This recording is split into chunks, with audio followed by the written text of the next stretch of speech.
At 10:47 a.m. on March 22, 2019, construction worker Miguel Santos cut into what he thought was an abandoned water line beneath William Street in Lower Manhattan. The building above was being renovated. The blueprints showed a 4-inch water pipe at this location, decommissioned in 1997. Santos positioned his angle grinder, started cutting through the cast iron, and immediately knew he'd made a mistake. No water, no rust, just air and something else. A smell, not sewage, not gas. Something dusty, old, like opening a sealed attic. Then he saw it. Inside the pipe, wedged against the inner wall, was a leather canister. Brown, cracked, sealed with wax. Santos stopped cutting. He was 38 years old, had worked construction in Manhattan for 16 years, and he'd never seen anything like this. This is the story of what came out of that pipe. A discovery that revealed a forgotten communication system, messages from 1928, and a piece of New York infrastructure that vanished so completely that even the city engineers didn't know it existed. The pneumatic tube system was installed in Manhattan in 1897. Before telephones became universal, before email, before digital communication, messages moved physically through the city, in metal canisters shot through underground pipes using compressed air. The system was elaborate. 27 miles of tubes connecting post offices, banks, newspaper headquarters, and government buildings. Messages traveled at 35 miles per hour. A letter could cross Manhattan in 8 minutes. The system was fast, reliable, and completely dependent on maintaining air pressure in a network of sealed tubes running beneath every major street in Lower Manhattan. By 1928, the pneumatic system was dying. Telephones were everywhere. The tubes required constant maintenance. Leaks were frequent. The post office began phasing out pneumatic mail in favor of truck delivery. On September 3, 1928, they sealed the last operational section, a line running from the main post office on 8th Avenue to the Wall Street branch. The standard procedure was simple: remove the sending and receiving equipment, cap the tube ends with concrete, and abandon the pipes in place. Cheaper than excavation. The tubes would sit underground, sealed, forgotten. But the workers who sealed the Wall Street line made a mistake. They capped the ends before clearing the system. Standard protocol required one final flush, sending compressed air through to blow out any remaining canisters. The crew skipped it. Maybe they were rushing to finish. Maybe they forgot. Either way, they sealed the tubes with messages still inside. Those messages sat in darkness for 91 years. Santos had cut into the line purely by accident. His crew was installing new electrical conduit. The blueprints showed the area clear, except for that decommissioned water line. The blueprints were wrong. They'd been updated in 1954 when the city consolidated infrastructure records. But the pneumatic tubes weren't included because nobody remembered they existed. The system had been abandoned for 26 years by then. The institutional knowledge was gone. The tubes became invisible on official maps, despite being physically present beneath the streets. Santos pulled the leather canister from the cut pipe. It was 8 inches long, 2 inches in diameter, sealed at both ends with wax that had dried and cracked. He showed it to his foreman, Danny Chen, who called the site supervisor, who called the city building department, who called the Department of Records. By 2 p.m., an archivist from the municipal archives was standing in the excavation pit examining the canister. The archivist's name was Rebecca Marsh, 47, specialized in pre-1950 city infrastructure. She recognized the canister immediately. Pneumatic mail carrier, early 20th century design, leather case with brass fittings. She'd seen photographs in historical records, but never an actual artifact. The pneumatic system was documented in city archives, but all physical evidence, the machinery, the canisters, the receiving stations, had been scrapped or lost decades ago. This canister might be the only surviving example. Marsh wanted to open it immediately. The building department wanted it cataloged first. The construction company wanted their excavation pit back. Marsh negotiated. She would document everything on site, open the canister, photograph the contents, then remove everything for proper archival processing. The construction crew would have their pit back in 2 hours. Everyone agreed. Opening the canister required care. The wax seal had degraded, but not completely. Marsh used a thin blade to carefully separate the seal from the leather. The cap came off at 2:34 p.m. Inside were 3 items, 2 letters and 1 telegram, all addressed to different recipients at the Wall Street post office. The paper had yellowed but remained legible. The ink was faded but readable. Marsh photographed each document, then carefully removed them from the canister. The first letter was dated September 2nd, 1920, handwritten on business stationery from Whitman & Sons Investments, 42 Wall Street. The letter read, "Mr. Charles Whitman requests immediate transfer of $12,000 to First National Bank account, Sun 4782.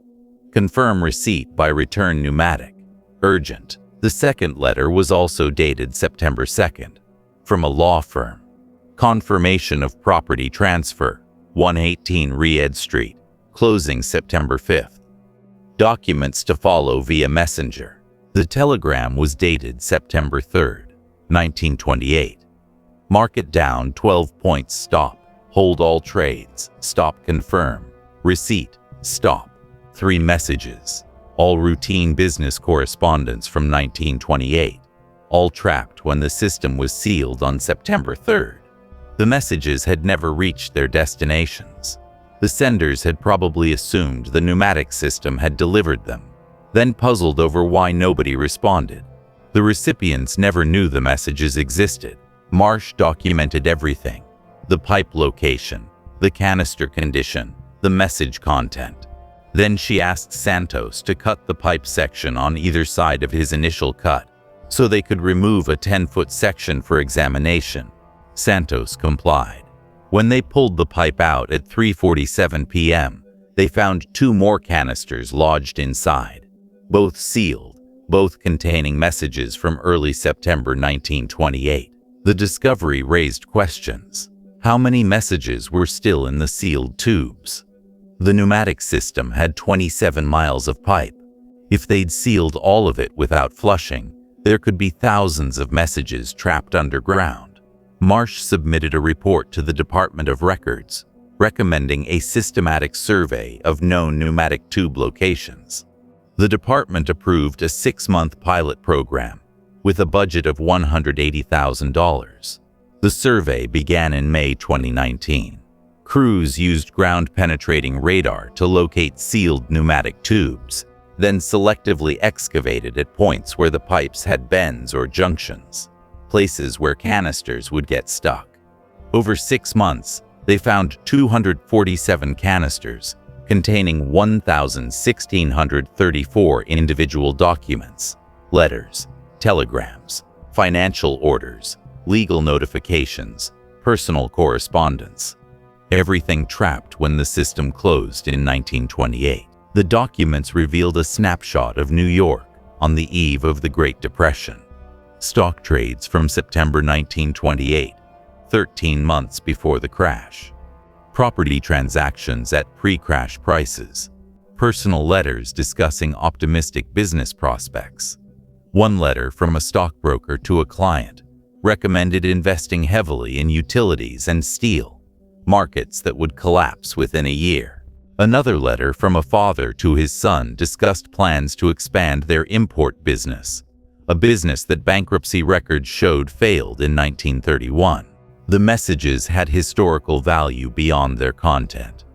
They documented the final days of a communication system that had seemed permanent in 1897 and obsolete by 1928. The pneumatic tubes represented a technology that had lasted just 31 years before being replaced by telephones and motorized delivery.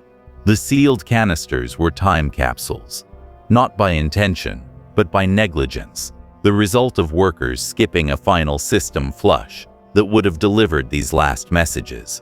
The municipal archives created an online database of all recovered documents, digitizing each message and making them publicly accessible.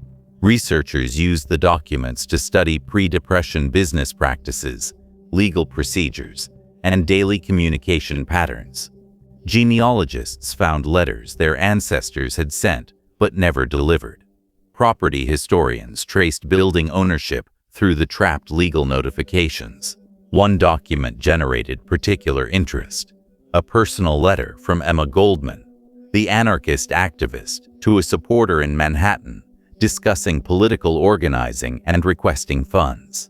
Goldman was deported in 1919, returned briefly in 1928, and this letter was from that visit, a documented communication from a historical figure that had disappeared into the sealed tube system and re-emerged 91 years later. The discovery changed how New York approached infrastructure surveys. The city mandated that all major construction projects include historical infrastructure reviews, checking not just current blueprints, but archival records for systems that might be present but unmapped. The pneumatic tube episode proved that infrastructure could be lost, not through physical removal, but through institutional forgetting. The tubes were still there, the maps weren't. Santos received a $5,000 city award for his discovery and reporting. He could have ignored the canister, tossed it aside, finished his work. Instead, he stopped, recognized something unusual, and called the right people. Marsh wrote the citation. In an era when construction moves fast and mistakes are buried, Mr. Santos chose curiosity over expedience. Because of that choice, we recovered 91 years of lost history. The pneumatic tubes remain beneath Manhattan streets. Only the sections needed for active construction are removed. The rest stays in place, sealed, possibly still containing messages nobody's found yet. Every major excavation now includes a check for the tubes. Some crews have found additional canisters. Most find empty pipes, flushed properly when the system closed. But the possibility remains that somewhere beneath the streets, another leather canister sits in darkness, waiting for someone to cut into the wrong pipe. The lesson isn't about pneumatic tubes. It's about how easily infrastructure becomes invisible. Systems that seemed permanent in 1897 were forgotten by 1954. The physical tubes remained, but knowledge of their existence vanished. When institutional memory fails, infrastructure doesn't disappear. It just becomes invisible until someone accidentally discovers it again. Santos didn't find a forgotten waterline. He found proof that under every modern city lies layers of abandoned systems, unmapped and forgotten, waiting to be rediscovered. If this story moved you, please like and subscribe. Tell us in the comments where you're watching from.